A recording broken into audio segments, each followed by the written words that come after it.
자, 안녕하세요. 박성필입니다. 자, 오늘 신성 델타테크 보도록 하겠습니다. 자, 일단 금일부로 투자 위험 요게 해제됐습니다. 그리고 이제 한 단계 내려가서 투자 경고 종목이 지정이 됐고요. 자, 좀 보여드리자면 자, 이렇게 공시가 떴습니다. 투자 위험 종목 지정 해제. 해제 요건 세 가지 있었었죠. 자, 그것에 모두 해당하지 않았기 때문에 오늘 해제가 됐습니다. 자, 최초 판단일로 하루가 수년돼서 자, 이 5거래일 전은 8월 28일이 됐었고요. 이때 기준가는 82,800원. 그리고 8월 9일 15거래일 전 이때가 53,200원이었는데 자, 모두 해당해야 되니까 하나 제일 낮은 거 하나만 해당 안 되면 되는 거였죠. 자, 53,200원이 기준가의 최저가인데 자, 오늘 주가가 종가가 49,150원 이렇게 형성이 됐기 때문에 투자 위험에서 해제가 된 겁니다. 자, 그러면 이제 투자 경고가 끝났으니까 문제가 없는 것이냐? 또 그건 아니죠. 투자 경고 종목이 지정이 됐고 투자 경고도 마찬가지로 투심에 부정적인 영향을 주는 요소이기 때문에 주도 주체는 요 투경도 떼야 됩니다. 자, 다만 단기간에 급등 없이 반등 없이 가격 조정으로 투경까지 뗀다는 것은 본래 목적인 투심 완화에 위배가 되는 거죠. 오히려 주도 주체가 투심을 악화시키는 꼴이 되기 때문에 적절한 반등을 동반해서 고점에 매수세를 유입하게 한 뒤에 그 다음에 단기 조정을 거쳐서 이 투자 경고를 떼게 될 겁니다. 자, 투자 위험은 우리한테 큰 힌트가 됐습니다. 그죠? 우리가 언제 왜 분할 매도를 했어야 했는지 그 근거와 타점을 알려줬습니다. 자, 투자 경고도 마찬가지입니다. 주도 주체의 더 높은 수익성을 위해서는 투자 경고도 마찬가지로 떼야 됩니다. 투자 위험과 같이 큰 힌트가 되니까 요 최초 판단일이 머지 않았을 때는 늘 계산을 해야 됩니다. 자, 지금 보면은 최초 판단일이 9월 18일이죠. 자, 이 전까지는 급등을 해도 상관이 없습니다. 다만 요 1번 조건 5거래일 전에 전날의 종가보다 60% 이상 상승해선 안 된다. 자, 이거는 좀 영향을 미칠 수밖에 없기 때문에 최초 판단일 9월 18일이 다가올 때는 어떻습니까? 조정이 동반될 수밖에 없는 거죠. 자, 그러면 최초 판단일에 5거래일 전은 며칠이느냐 미리 알아봐야겠죠. 언제 대응을 해야 하는지 그 윤곽이 잡히는 것이기 때문에 꼭 살펴봐야 됩니다. 자, 18일 자, 화면에 송출이 안 되니까 달력을 켜겠습니다.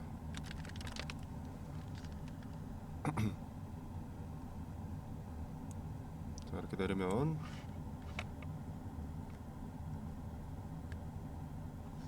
자, 18일 요때가 최초 판단일입니다. 자, 그럼 5거래일 전 주말 건너뛰고 1, 2, 3, 4, 5가 되죠. 9월 11일 자, 이날이 최초 판단일의 첫 번째 조건입니다. 조건 1입니다. 자, 이날의 종가가 당시에 만약에 고점이다 라고 가정을 하면 해제 기준가보다 위에 있다라고 하면 조정받는 게 기정사실인 겁니다.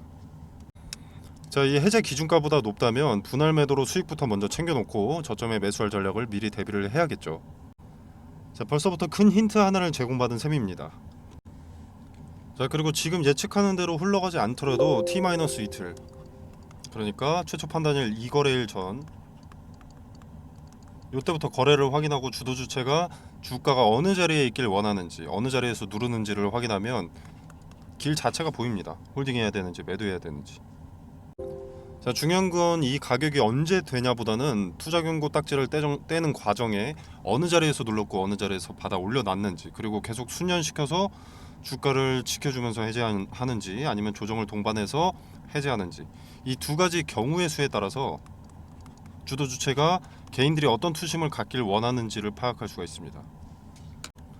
자, 그래서 이 투자 경고는 큰 힌트가 되니까 꼭 살펴보시길 바라겠고요. 딱 투자 관점에서 매수 매도 타점과 그 근거 관련해서 카톡방에서 더 자세하게 매일 언급드리도록 하겠습니다. 자, 그리고 투자 위험이 해제가 되고 현재 투경으로 내려왔지만 투자 경고로 내려왔지만 동시에 투자 위험 재지정 여부도 나옵니다. 위험 지금 당장 단기 급등을 하면 요 투자 위험에 재지정이 되기 때문에 이것도 좀 살펴봐야 돼요. 투자 위험에서 내려오는 게 제일 복잡한 게 한 단계 내려가서 이제 투경 해제 요건도 개선을 해야 되고요. 그리고 투자 위험 재지정 여부도 개선을 해야 됩니다. 자, 각각 개선을 다 해야 하는 이유는 이 기준 가격들이 제각각 있을 텐데 이 가격들을 피해서 드립을 하는지 보는 거죠. 그리고 거기서 우리는 힌트를 얻는 거고. 자, 아무튼 핵심 날짜는 다음 주 월요일입니다. 9월 11일. 자, 그 전까지는 이제 뭐 투자 위험 재지정 여부만 좀 신경을 쓰면 되고요. 이 부분은 매일 카톡방에서도 언급을 드릴 거고 영상으로도 한 번 더 자세하게 다루도록 하겠습니다. 자, 이제 LK99에 대해서 말씀을 드릴 건데 본격적으로 시작하기 전에 여러분들 구독, 좋아요, 자, 이것만 꼭 한 번씩 좀 부탁드리도록 하겠습니다. 자, 일단 이전에 이런 내용들이 있었죠. LK99는 초전도체가 아니다, 황화구리 불순물이 범인이다, 이런 얘기를 했었었는데 여기에 대한 일부 반박이 나왔습니다. 자, 이런 말을 했던 과학자 중 한 명이 인도 출신 미국 과학자인 프라샨트 자인이라는 사람인데, 자, 이 사람은 황화구리 제조 시에 산소가 전혀 없는 곳에서 만들면 된다라고 했었습니다. 그러면 초전도체 비슷한 현상이 나타난다, 하지만 초전도체는 아니다, 황화구리 때문이지, 이런 이야기를 했던 건데, 자, 근데 이석배 박사의 특허 내용 중에서는 요 LK99를 발견하게 된 계기가 재료를 굽는 쿼츠관이 파괴된 경우 등에서 알게 되었다고 되어 있습니다. 즉 황화구리 같은 경우에는 산소가 전혀 없어야 만들어지는 반면 요 LK99는 산소와 오히려 접촉을 해야 만들어진다라는 거죠. 그러니까 제조 환경, 제조 조건에 따라서 결과가 달라졌던 겁니다. 자, 그동안 독일 막스 플랑크와 이 중국 과학원 등등은 요 LK99 관련해서 이 LK99의 초전도성이 황화구리를 착각한 것이다 라고 주장을 했었죠. LK99와 황화구리의 상전이 온도가 똑같이 400켈빈이다, 그렇기 때문에 착각한 것이다 라고 했었는데 요 산소의 유무 때문이라는 주장이 지금 나온 거죠. 자, 그리고 또 새로운 내용, 2023년 유럽 초전도 응용 학회에서 LK99에 대해서 토의할 예정이라고 합니다. 자, 주최 측은 한국의 상온상합 초전도 물질인 요 LK99의 심층 분석 기회를 갖겠다고 발표를 했고요. 그리고 여기서 잠재적인 과학적, 기술적 영향을 토론할 예정이라고 합니다. 자, 여기서 초전도성에 대한 여부도 토의하게 되겠지만 그 외에 자, 상업적으로 어디에 활용할 수 있는가가 논의될 것으로 보입니다. 자, 이전에도 이 상온 초전도체를 발견했다, 이런 뉴스들은 세계적으로 몇몇 곳이 있었지만 전 세계가 이렇게 토의하고 검증하는 것은 처음 있는 일입니다. 자, 그리고 지금 가장 중요한 것, LK99의 초전도체 정황이 발견됐습니다. 자, 아시는 분들은 아시겠지만 퀀텀이 샘플을 직접 제공한 것은 한국에너지공대, 여기가 유일하죠. MOU를 맺고 퀀텀이 샘플을 제공했습니다. 자, 한국에너지공대가 입수한 샘플의 분자 구조가 논문의 것과 일치한다는 결과가 나왔습니다. 런던 킹스 칼리지에서 LK99의 분자 구조는 쿠퍼상 현상이 나올 수 있다라고 했습니다. 황화구리가 산소와 결합하면서 1차원의 이 초전도체 결정체를 만들고 그 1차원 결정체를 선별하여 방막으로 만들면 상용화로 가는 건데, 아르곤 노먼 박사는 이게 매우 어렵다고 언급하긴 했습니다만, 자, 퀀텀의 특허를 보면 방막을 제조하는 기술이 담겨 있습니다. 자, 한번 보겠습니다. 자, 여기 바로 나와 있죠. 본 발명은 기상증착 방식을 통해 방막의 형태로서 초전도 물질의 양을 늘릴 수 있는 방법을 찾아내었고, 자, 방막을 제조하는 기술과 초전도 물질의 양을 늘릴 수 있는 방법이 특허에 나와 있다라는 것은, 즉 퀀텀이 100% 공개하지 않은 정보와 이제 전 세계 연구소들의 연구 결과를 다 종합해 보면 김현탁 박사의 말대로 초전도체가 아니면 설명할 수 없다라는 게 결론이 되는 겁니다. 자, 그래서 마지막으로 이제 남은 관문이라고 하면은 APL의 논문 게재가 있을 텐데, APL은 현재 퀀텀 에너지 연구소의 논문 개선을 요구한 상황인데, 통상적으로 이 개선 과정을 거치면 여기를 최종 단계로 봅니다. 일단 그 다음에 이제 논문을 게재할지 말지 그 결정만 남게 되는 거죠.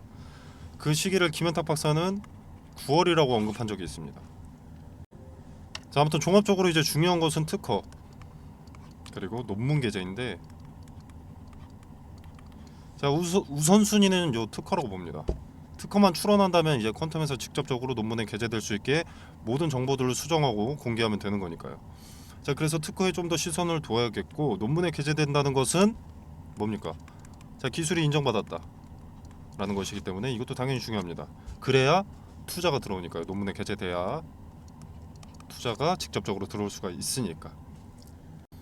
자, 이제 최종 관문에 들어서는 건데, 이건 퀀텀 에너지 연구소 학계의 발견 입장에서 봤을 때고요. 자, 이제 주식을 투자하는 관점은 비슷하나 약간의 결이 다르죠. 영상 도입부에 말씀을 드렸었던 투자 위험 재지정 여부나 투자 경고 해제 요건, 이것에 따라 주가는 변동되죠. 자, 우리는 이미 겪었습니다. 투자 위험 해제 요건에 영향을 받는 것을 봤습니다. 자, 그렇기 때문에 긍정적인 내용이 다소 나오더라도 투자 관점에서는 분할 매도를 전제로 수익을 챙길 수 있는 자리에서는 일부 챙기고, 그 다음에 이제 투경 관련해서 조정이 나올 때는 분할 매수로 물량을 더하면 물량 간수도 하면서 수익도 챙길 수 있게 되는 거죠. 자, 지금처럼 이 초전도체 LK99가 긍정적인 여론, 부정적인 여론, 대립이 팽팽한 게 좋습니다. 매매 관점에서는. 자, 만약에 긍정적인 여론만 있다라고 하면 매수가 어려워지죠. 물량 간수가 쉽지 않습니다. 자, 그리고 또 부정적인 여론만 있다라고 하면 급등이 어려워지고요.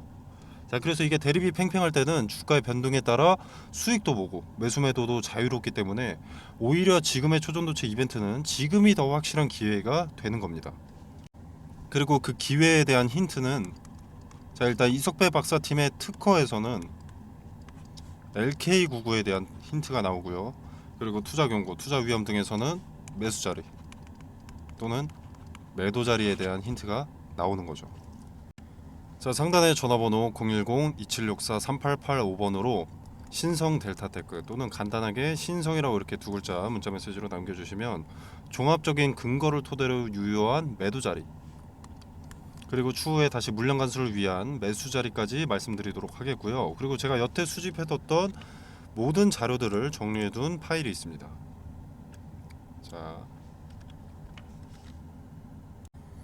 자, 이것도 마찬가지로 간단하게 신성이라고 문자 메시지를 남겨놓으시면 제가 일단 카톡방에 초대를 드리고요. 이 공간 안에서 공유 드리도록 하겠습니다. 자, 이 자료에는 부정적인 언급에 대해 그것을 반박할 수 있는 이석배 박사의 특허 내용이죠. 자, 사실 기반의 자료, 그리고 상온상합 초전도체의 가능성이 높은 근거 자료들이 포함되어 있습니다. 자, 원하시는 분들은 신성이라고 문자 메시지 이렇게 남겨놔 주시면 되겠고요. 자, 다시 내용을 이어가 보자면, 자, 일단 그러면 리스크, 우려사항은 뭐가 있느냐라고 한다면, 자, 타 국가들의 우회 특허죠. 경계해야 할 것은 우회 특허입니다. 자, 중국이나 미국이나 우회 특허를 위한 움직임이 지금 많이 나타나고 있습니다. 경계해야 할 건 LK99가 초전도체냐 아니냐가 아닌 거죠. 이미 우회 특허를 노리고 있는 자체가 LK99가 아무리 못해도 초전도체에 힌트 정도는 줬다, 가장 근접한 기술이다라는 것의 반증입니다. 자, 가장 베스트는 얼른 특허를 출원하고 레시피를 공개해버리는 것이죠. 그리고 라이센스에 대한 대가를 지불받는 것. 그럼 퀀텀은 순식간에 가치가 뜰 것이고, 이 대주주인 LNS 벤처캐피탈의 이익은 기하급수적으로 늘어날 겁니다. 그러면 이 LNS 벤처캐피탈의 최대 주주인 신성 델타테크는 막대한 이익이 생길 수밖에 없는 거죠. 자, 그리고 타국가에서 우회 특허를 했을 때 일단 국익에는 손해가 있습니다. 그리고 퀀텀의 손해가 막대할 수는 있겠지만 주식을 매매하는 관점에서 보면 어쨌거나 주가는 오를 수밖에 없습니다. 자, 그리고 이 경우의 수는 조금 가능성이 낮은 게, 자, 권영환 박사도 이석배 팀도 타 국가들의 기술을 가로채려는 것을 이미 알고 있습니다. 서로가 뭐 속된 말로 못 같아도 빠르게 합의를 보려고 할 것이라는 거죠. 아마 제 개인적인 사견으로는 이석배 팀이 손을 내밀 것으로 판단합니다. 그리고 주식을 투자하는 관점에서 보자면 적어도 특허는 출원을 할 겁니다. 승인 나고 뭐 이 과정은 반드시 나오겠죠. 이때마다 상한가는 먹고 나올 수 있는 겁니다. 자, 그리고 제가 영상 도입부에 좀 말씀드렸던 부분인데, 자, 일단 투자 위험 해제됐죠. 해제. 자, 이 투자 위험 딱지 뗄 때 그 과정과 이후의 주가 추이 잘 기억해 두시길 바랍니다. 왜냐? 자, 투자 위험이 해제돼도 투자 경고로 내려간다라고 했었죠. 이때도 같은 흐름을 보여준다면 여러분들 매매에, 투자에 도움이 될 수밖에 없습니다. 세력이 이탈할 때 교과서처럼 정직하게 움직여도 대다수의 개인들에게는 통합니다. 즉 굳이 색다른 트랩, 함정을 설치할 이유가 없습니다. 그냥 G 덫에 치즈 끼워 넣으면 대부분은 알아서 당합니다. 자, 그렇다는 것은 지금 미래를 공부할 수 있는 거죠. 이 투자 위험 해제 과정이 미래를 공부하는 일련의 과정으로 볼 수가 있는 거죠. 우리는 같은 실수를 반복하지 않기 위해서 역사라는 것을 배웁니다. 그죠? 자, 이것 또한 투자 위험 그리고 투자 경고. 자, 이거는 이제 과거가 됐고요. 이거는 미래가 되어 있죠. 같은 맥락이라는 겁니다. 이것과 역사는. 자, 일단 투자 위험을 떼기 위해서 조정이 동반됐던 것을 여러분 기억하실 겁니다. 특히 최초 판단 이래 해제하진 않았지만 그 근사치까지 내려놓은 것, 눌러놓은 것. 그래서 투자 위험 해제에도 투경 해제에도 조정은 필연적이라는 거죠. 자, 이때가 내 호주머니에 돈을 챙겨 넣을 타이밍입니다. 이후에 조정이 연달아서 나왔기 때문에 저점 재매수도 어렵지 않죠. 애초에 품절주도 아니고요. 자, 그래서 돈은 돈대로 챙기고 물량 간수는 물량 간수대로 할 수가 있습니다. 자, 그리고 이거는 여러 가지 경우의 수 중 하나지만 신성 델타테크에서 물 들어올 때 노 저으려고 주주 배정 유증이나 아니면 일반 공모 유상증자의 가능성도 있습니다. 뭐 전환사채일 수도 있겠고 사업 영역 확장 같은 그림을 그릴 수도 있습니다. 뭐 자회사 신성 에스테를 통해서든 뭐 자체적으로든. 자, 그래서 주주총회 전에는 물량을 간수하는 게 좋습니다. 왜? 신규 사업을 발표할 가능성이 일부 있고 아니면은 요 관련 전공자 있죠. 얘네를 신규 임원으로 선임할 가능성이 있으니까.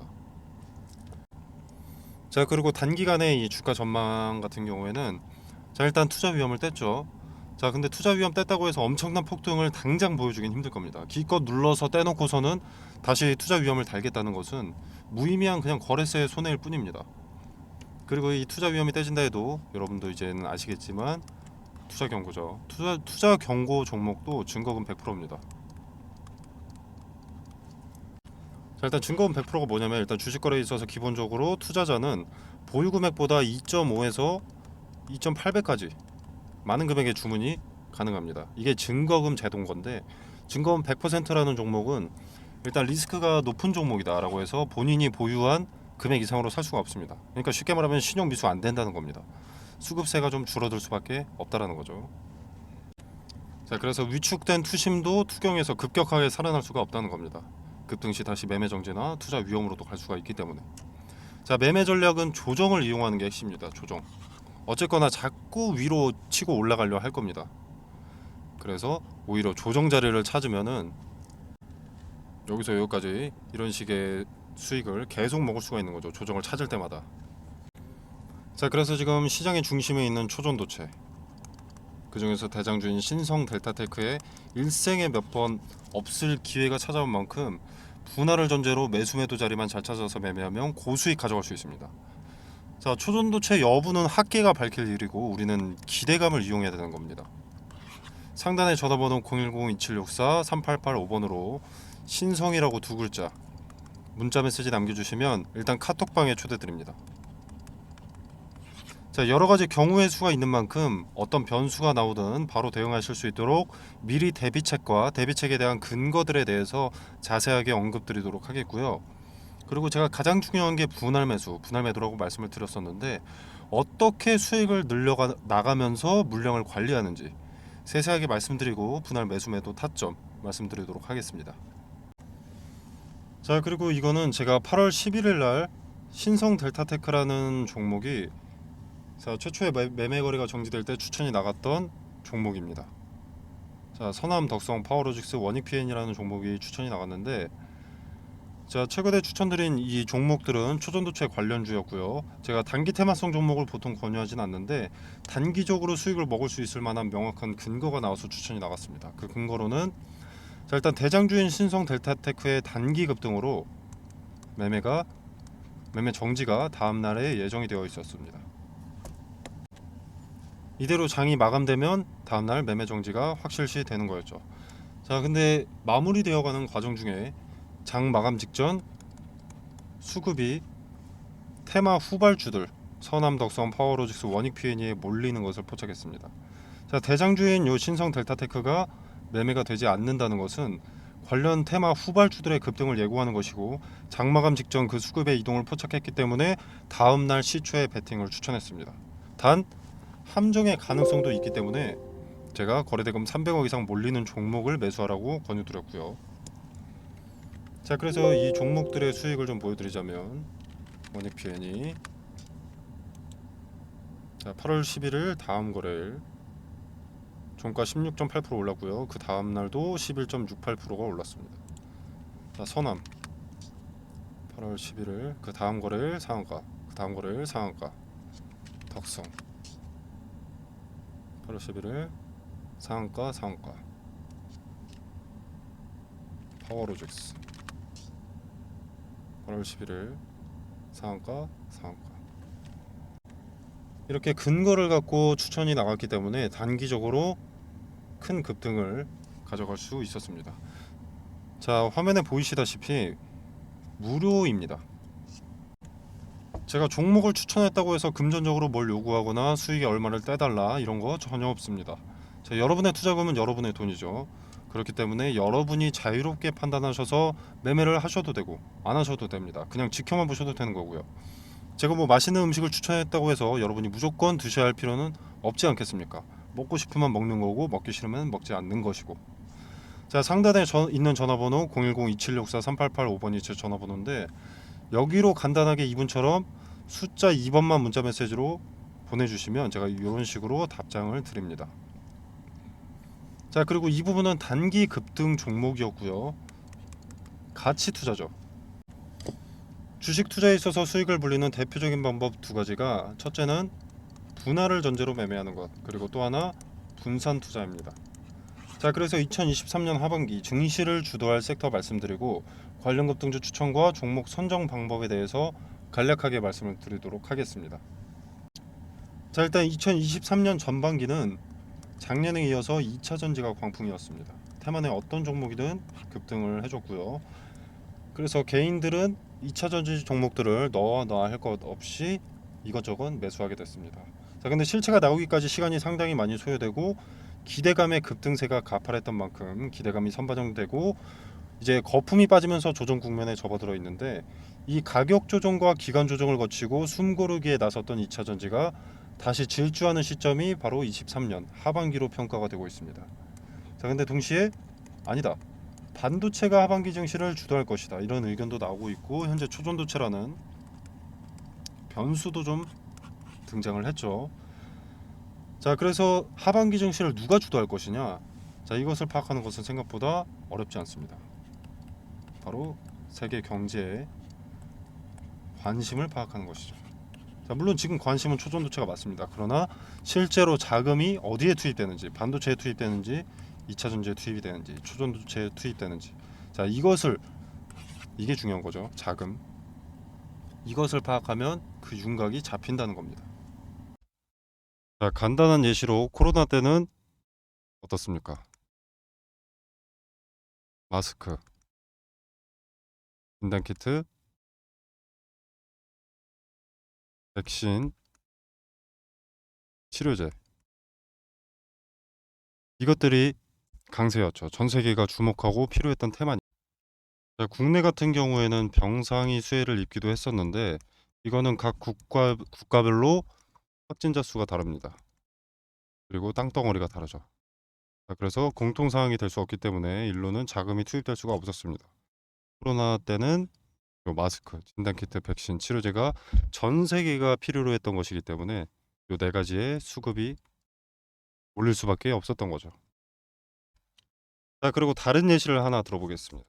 자, 우리 러시아와 우크라이나가 전쟁이 났을 때 이때는 일단 곡물과 사료에 수급이 몰렸는데 일단 러시아와 우크라이나가 곡창지대입니다. 곡창지대인 두 국가가 전쟁을 해버리니까 곡물 수출이 나가야 되는데 수출 길이 막혀버린 거죠. 그래서 곡물과 사료값의 상승으로 이어졌고 이 곡물과 사료값의 상승은 우리의 필수 소비재인 식자재 값의 상승으로 이어졌습니다. 전쟁이 우리 같은 일개 국민 한 명의 일상에까지 침범하기 시작한 겁니다. 자, 그리고 값이 오른다는 것은 뭡니까? 관련 수혜주의 이익이 증가한다는 것이죠. 자, 예를 들어서 수혜주가 A라는 상품을 기존에 100원에 팔았다. 자, 그럼 이 100원도 마진이 남으니까 이렇게 파는 걸 텐데, 만약에 예를 들어서 400원이 됐다. 그러면 4배나 오르는 거죠. 자, 이렇게 이익이 오른다는 것은 뭡니까? 자, 뭐 파이프라인 확장으로 뭐 재료가 추가된다 라거나, 또는 수요를 맞추기 위한 공급을 위한 뭐 증설, 또는 뭐 토지 매입, 이것도 재료 추가죠. 그리고 잉여 이익금으로 배당금의 증가라던가, 즉 주가 상승에 호재 기대감이 생기는 겁니다. 그래서 수급이 몰리고 주가가 상승을 하게 되는 거죠. 그리고 지금은 전기차의 빠른 성장으로 2차 전지가 강세입니다. 현재 진행 중이고요. 자, 지금 인플레이션 감축법 세부 지침을 변경을 했었죠. 원래 세부 지침이 변경되기 전에 인플레 감축법이 뭐였냐면, 중국에서 뭔가를 만들기 위해서 광물을 들여온다. 그럼 너네 전기차 보조금 지원 못 해준다. 이거였습니다. 근데 세부 지침이 변경되면서 뭐 중국이나 인도네시아에서 광물을 받는 것까지는 오케이. 대신 FTA 체결국에서 50% 이상 가공을 해라. 그래야만 전기차 보조금 혜택을 지원해 줄 수가 있다. 이렇게 세부 지침을 변경한 겁니다. 자, 그래서 지금 수면 위로 떠오른 것들이 바로 원자재 가공 기업들이죠. 대표적인 수혜주이기 때문에. 자, 그래서 2차 전지의 구성을 일단 보면 대표적으로 양극재, 음극재, 전해질, 정박, 분리막 뭐 이렇게 있습니다. 자, 근데 양극재라던가 요 전해질 같은 경우에는 이미 많은 폭등을 했죠. 그리고 언론의 수혜 기업들이 노출이 되어 있습니다. 이미.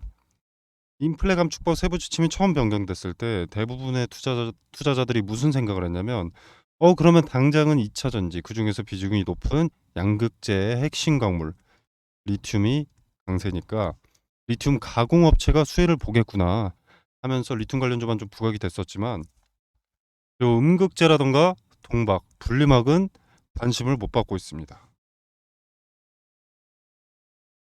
여기서 누가 대장주인지만 찾아내면 양극재를 제외한 음극재, 동박, 분리막은 먹을 게 차고 넘친다라는 거죠.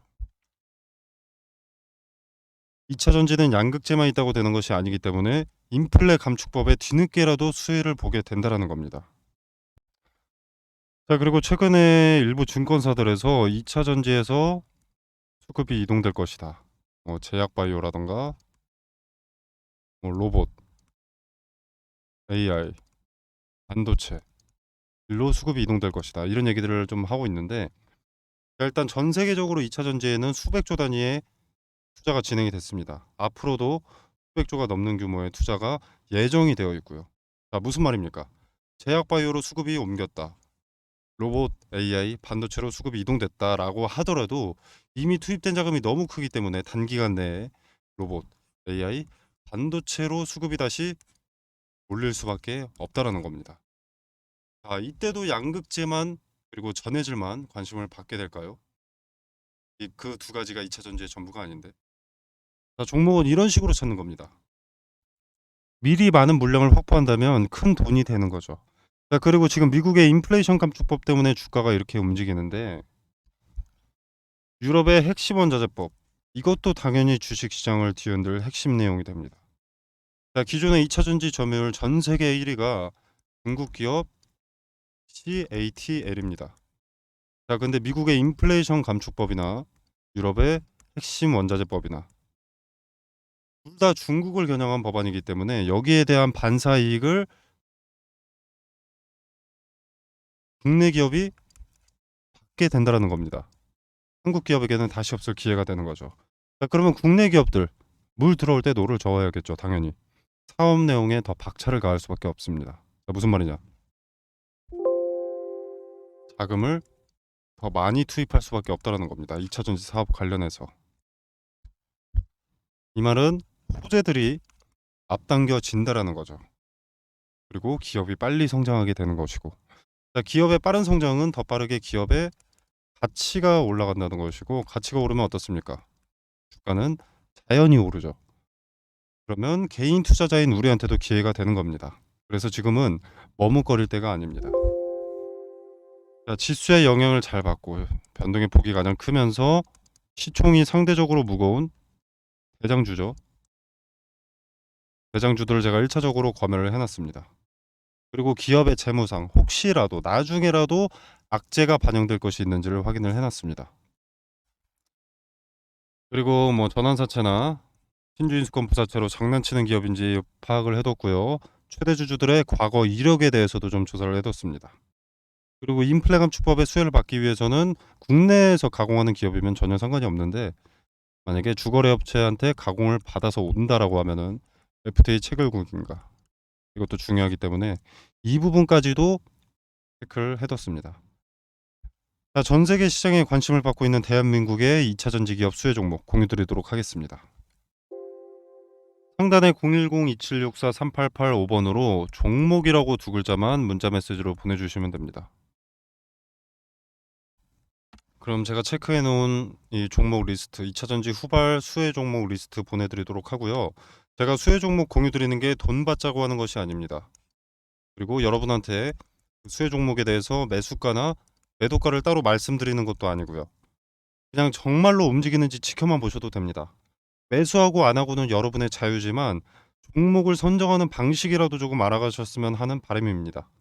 그래서 그저 지켜만 보시더라도 어떤 방식으로 종목을 선정했는지, 왜 이 종목을 선정했고, 종목 선정 전에는 어떤 것을 체크했는지 다 세세하게 말씀드리니까 한번 지켜라도 보시길 바라겠습니다.